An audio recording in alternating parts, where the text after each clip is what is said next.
เสาร์ล่าเริงว้าวเส้นยาว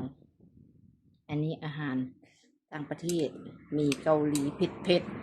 ๆกับส้มตำอาหารลาวกับอาหารเกาหลีเข้ากันอยู่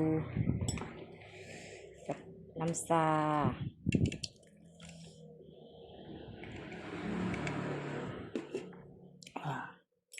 รสชาติตัวนี้กับเผ็ด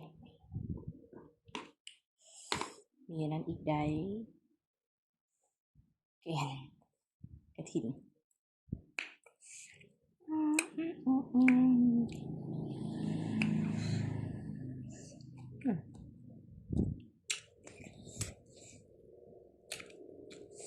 เส้นก็เด้งอยู่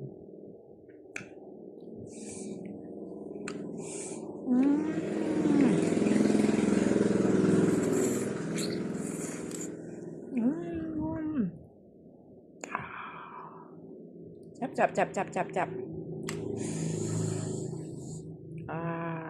จับจับจับจับจับจับจับจับกินก่อนแบบนี้นะ